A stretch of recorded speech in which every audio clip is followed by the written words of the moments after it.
Everyone. चलिए बात करते हैं आज फिर कुछ एग्जांपल्स की।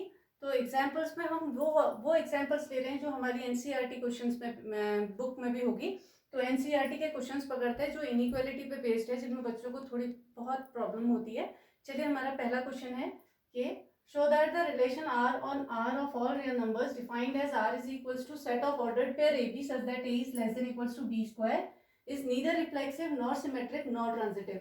हमसे कह रहा है कि रिलेशन आर हमें सेट ऑफ रियल नंबर्स पे दे रखा है, आर पर दे रखा है, और हमें रिलेशन का जो सेट है उस तरीके से डिफाइन किया जा रहा है कि ऐसे ऑर्डर्ड पेयर भरे जाने हैं इसमें जिसमें कि ए जो है वो less than equals to B square होगा। अब इसको हमने क्या दिखाना है कि ये ना तो रिफ्लेक्सिव है, ना ही सिमेट्रिक है, ना ही ट्रांजिटिव है। अब क्या बात होती है, जब भी हमारे पास शो दैट टाइप के क्वेश्चन या प्रूव करने वाले क्वेश्चन होते हैं तो वहां पर हमें हिंट पहले से ही मिल जाती है कि हमने क्या करना है। इसको ना तो रिफ्लेक्सिव दिखाना है, नहीं सिमेट्रिक है ये दिखाना है, और नहीं ट्रांजिटिव है ये दिखाना है।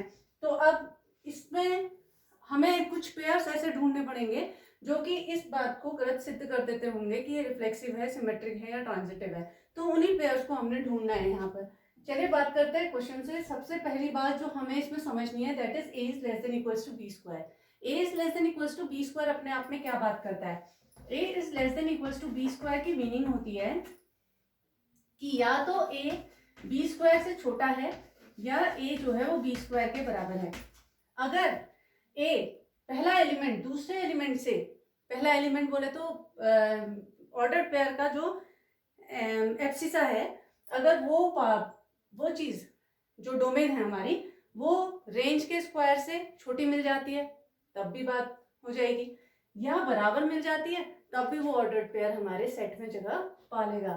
ठीक है, तो आपको इसकी मीनिंग समझनी है कि A is less than equals to B square का मीनिंग है क्या।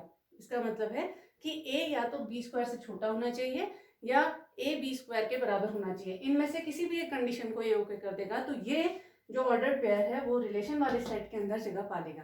ठीक है, चलिए फिर बात करते हैं। सबसे पहले क्योंकि हमें दिखाना है कि ये रिफ्लेक्सिव नहीं है तो हम चेक करेंगे, कुछ ऐसा ऑर्डर्ड पेयर ढूंढेंगे जो कि इस चीज को गलत सिद्ध कर दे कि ये रिफ्लेक्सिव है। ठीक है, हमने कहा पहले तो हमें दिमाग में आना चाहिए कि रियल नंबर्स होते क्या है। रियल नंबर्स हमारे माइनस इन्फिनिटी टू इन्फिनिटी वो सारे नंबर्स होते हैं जो कि नेचुरल नंबर्स भी होंगे, सारे इंटीजर्स भी भरे जाएंगे और सारे फ्रैक्शंस भी इसी के अंदर आ जाएंगे। तो हमें हर एक का डबलेट दिखाना है कि वो इस सेट के अंदर मौजूद होगा। चलिए बात करें, अगर हम सिंपल 1 1 की, या हम कोई भी दो नंबर्स ले लेते हैं 2, 2, तो 2 इसमें हमने कंडीशन लगानी है यही। तो 2 is less than equals to 2 square की मीनिंग क्या हुई? या तो 2 4 से छोटा है या 2 4 के बराबर है। इस कंडीशन को इसने ओके कर दिया, इस डबलेट ने इसके अंदर जगह पा ली। इसी तरीके से हम हर एक डबलेट को चेक कर सकते हैं जिनमें नेचुरल नंबर्स हो। अब मैं आती हूँ अपने नेगेटिव इंटीजर्स के बारे में बात करती हूँ। सपोज -2, -2 है, मैंने फिर से इसमें यही वाली कंडीशन लगाई, -2 is less than equals to -2 का होल स्क्वायर। तो ये क्या देता है? -2 इज लेस देन 4 और -2 इज इक्वल्स टू 4। ठीक हो गया, -2 is less then 4 is okay.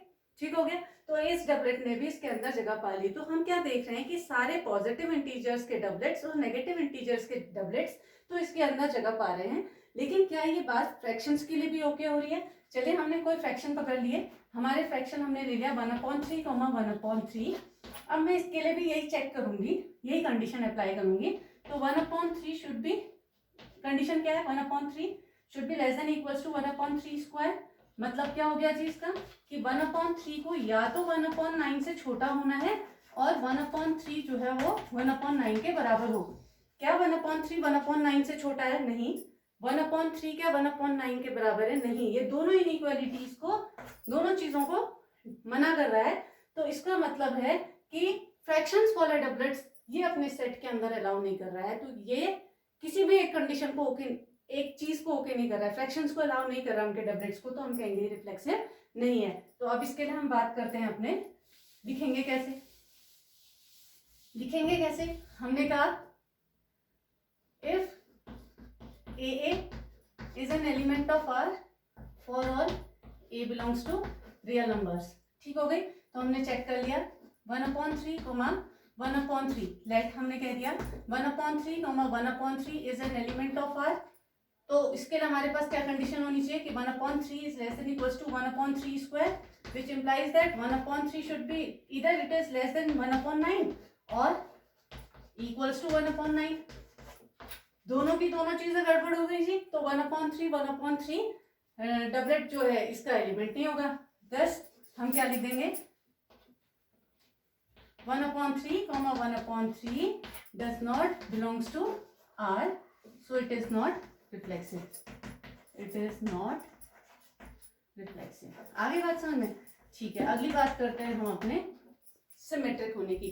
अगली बात करी हमने सिमेट्रिक होने की, तो सिमेट्रिक होने की कंडीशन क्या होती है जी, अगर ए बी एलिमेंट मौजूद है तो बी ए का भी मौजूद होना जरूरी है। तो हमने बात की सिमेट्रिक की।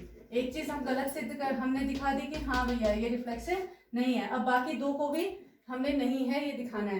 तो सिमेट्रिक होने की कंडीशन होती है हमारे पास if A B is an element of relation, it implies that B A is an element of relation for all A comma B belongs to real numbers. ठीक हो गया, ये हमारे पास हो गई। चलिए हमने एक सेट पकड़ लिया अपना, जो हम ले रहे हैं एलिमेंट ले लिया -2,5, एक ऑर्डर पेयर हमने पकड़ लिया -2,5। अगर -2,5 इस इनइक्वालिटी को ओके कर रहा है तो 5,-2 को भी करना चाहिए, तभी ये चीज ओके होगी। तो -2,5 को अगर ये करता है तो मैं इसी कंडीशन को लगाऊंगी, तो -2 is less than equals to 5 का स्क्वायर। इसका मतलब क्या हुआ कि -2 या तो 25 से छोटा है और -2 जो है वो 25 के इक्वल है। तो -2 25 से छोटा है, एक इनइक्वालिटी को तो होल्ड कर रहा है ना, तो इसका मतलब है -2,5 जो है हमारे इसमें जगह पा रहा है। अब चेक करते हैं कि क्या 5, -2 भी इसका एलिमेंट है। तो 5, -2 को दिखाने के लिए हमने फिर बात करी, अपनी वही कंडीशन लगाई, 5 should be less than equals to -2 का स्क्वायर। तो इसका मतलब क्या है, या तो 5 जो होना चाहिए वो 4 से छोटा होना चाहिए और 5 को 4 के बराबर होना चाहिए। क्या 5 4 से छोटा है? नहीं। क्या 5 4 के इक्वल है? नहीं। तो ये वाला ऑर्डर्ड पेयर जो है 5, -2 इसके अंदर नहीं बैठ रहा है, तो हम कहेंगे कि ये भी सिमेट्रिक भी नहीं है, सो इट इज नॉट सिमेट्रिक। अरे बात समझ में? It is not symmetric. अगली बात करते हैं हम अपने ट्रांजिटिव होने की। ट्रांजिटिव के लिए हमारे पास कंडीशन होती है कि AB, if AB is an element of R and BC is an element of R, it implies that AC is an element of R, where ABC are the element of the real numbers। तो हम वही चीज यहाँ पर लिख देते हैं, क्योंकि डेफिनेशन लिखनी हमें जरूरी होती है, क्योंकि इसके मार्क्स होते हैं। ट्रांजिटिव की कंडीशन होती है if AB is an element of relation and साथ ही BC is an element of R, it implies that AC is an element of R for all A, B, C are the elements of real numbers। ठीक हो गई बात? चलिए फिर से कोई हमें पेयर ढूंढना है भैया, कोई ऑर्डर पेयर दो ढूंढना है हमने, जो कि इस चीज को दिखा दे कि ये ट्रांजिटिव नहीं है। तो हमने पहला पेयर पकड़ा, हम कहते हैं कि पहला जो हमने पेयर पकड़ा है वो है 2, -3। 2, -3 हमने ले लिया, और हमने ले लिया इसी से शुरू होता हुआ दूसरा -3, -1 ले लेते हैं। ठीक हो गया? हमने कहा 2, -3 और -3, -1 है, तो हमें दिखाना होगा कि 2, -1 भी इसका एलिमेंट है। तो चेक करते हैं, इन दोनों को चेक करने के लिए हमारे पास क्या हो गया, क्या ये चीज ओके कर रही है, पहले देख लेते हैं। a is less than equals to b square को, तो 2 is less than equals to -3 का स्क्वायर। मतलब क्या हो गया इसका कि 2 जो है वो -2 जो है वो 9 से छोटा होना चाहिए, या 2 9 के इक्वल होना चाहिए। इस चीज को ओके कर रहा है, तो ये ऑर्डर्ड पेयर इसका एलिमेंट है। सही बात हो गई। दूसरा पकड़ते हैं -3, -1 को, तो -3, -1 में हमारे पास क्या बात हो गई, -3 is less than equals to -1 का होल स्क्वायर। इसका मतलब हो गया कि -3 या तो 1 से छोटा है और -3 जो है वो 1 के इक्वल है। इस इनइक्वालिटी को ओके करते गए, तो इसका मतलब है -3, -1 भी इस सेट का एलिमेंट है। अब चेक करते हैं क्या हमारा 2, -1 इस सेट का एलिमेंट है। तो चेक करते हैं, 2 कॉमा -1 को चेक करने के लिए फिर से हमने ये इनइक्वालिटी यूज करी, तो 2 is less than equals to -1 का square, that is 2 less than 1 और 2 इज इक्वल्स टू 1। क्या 2 1 से छोटा है? नहीं।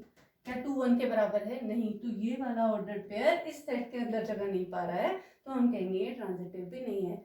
बात हो गई कि कोई भी एक ऑर्डर पेयर ऐसा दिखा दीजिए जो कि आपकी बात को गलत प्रूफ कर देता है, तो हम उसे कह देंगे कि वो गलत है, वो नहीं है।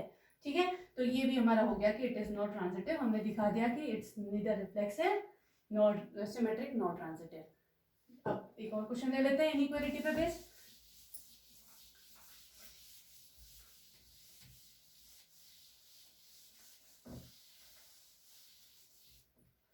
अच्छा, अगला क्वेश्चन है हमारा, show that the relation R on R। फिर से वही बात है, रिलेशन R ऑन R मतलब R is the subset of real numbers.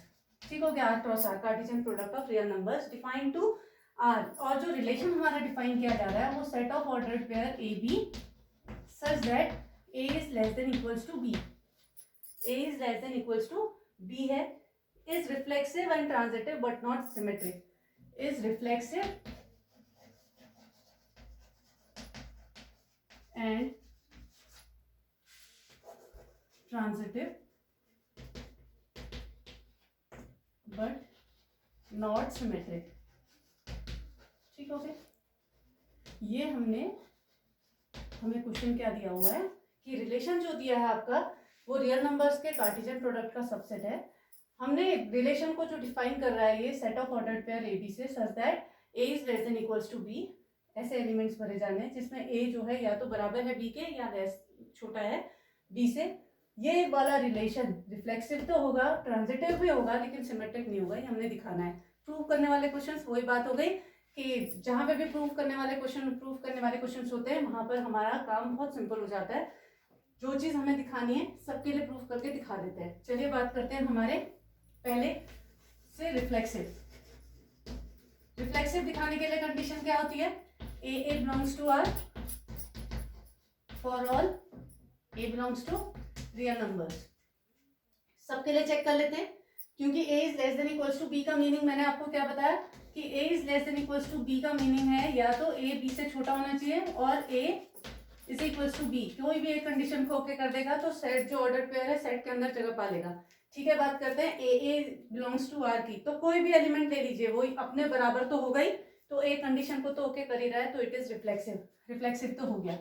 ठीक है, बात करते हैं सिमेट्रिक होने की। सिमेट्रिक होने की कंडीशन क्या है जी हमारी कि if A B is an element of R it implies that B A is an element of R. ठीक हो गया, कोई भी एक एलिमेंट पकड़ लीजिए, एक भी ऑर्डर पेयर पकड़ लीजिए, क्योंकि इनइक्वालिटी बहुत सिंपल है इसके अंदर, A is less than equals to B वाला कॉन्सेप्ट है। कोई भी एक पकड़ लीजिए, तो हमने कहा 2,3 टाइप का मैं ले रही हूँ, 2,3 टाइप का मैंने ऑर्डर पेयर पकड़ लिया, तो 2,3 में हम अगर अप्लाई करेंगे यही कंडीशन तो क्या होगी? 2 is less than equals to 3। इसका मतलब क्या हो गया? 2 या तो 3 से छोटा है या 2 3 के बराबर है। इस कंडीशन को ओके कर दिया, जगह पा गया रिलेशन के सेट के अंदर। बात करते हैं इसके दूसरे पेयर का 3 2 का।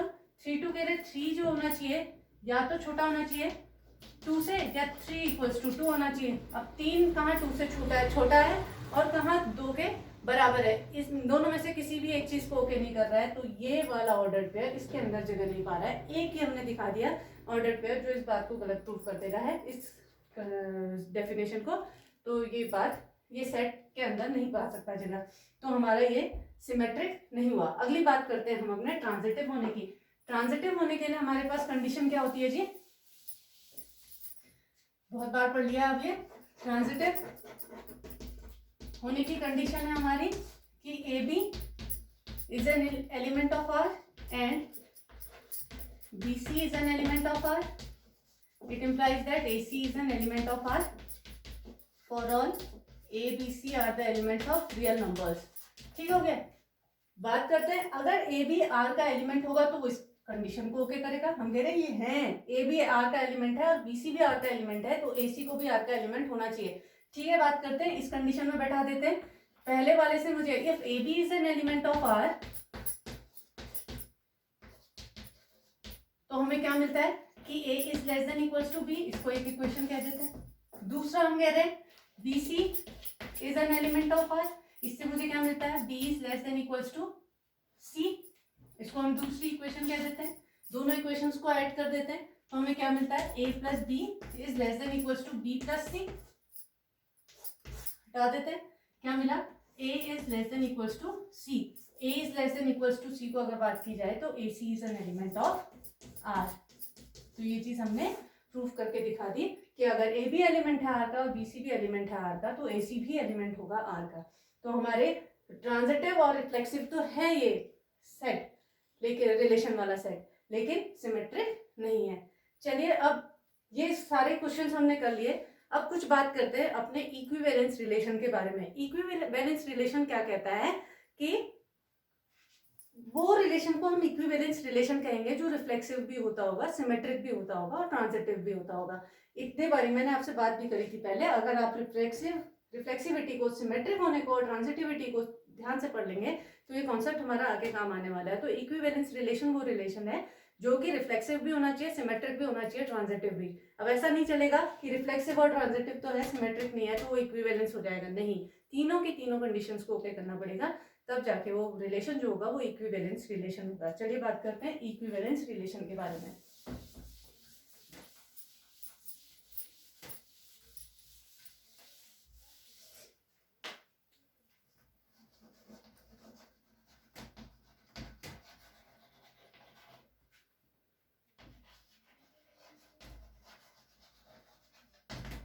Equivalence relation. A relation is said to be equivalence relation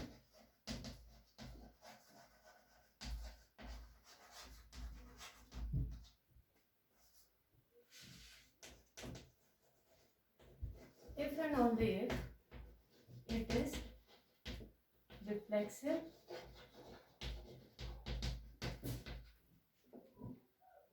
symmetric,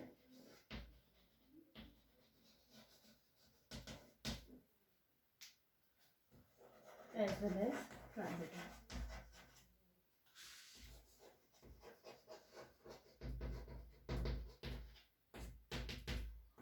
मैं आपको तीनों चीजें बता चुकी हूँ कि इक्विवेलेंस रिलेशन रिफ्लेक्सिव होने की कंडीशन क्या होती है, if a is an element of R, सारे डबलेट्स मौजूद होने चाहिए। सिमेट्रिक होने के लिए ए बी अगर मौजूद है तो बी ए का भी मौजूद होना जरूरी है।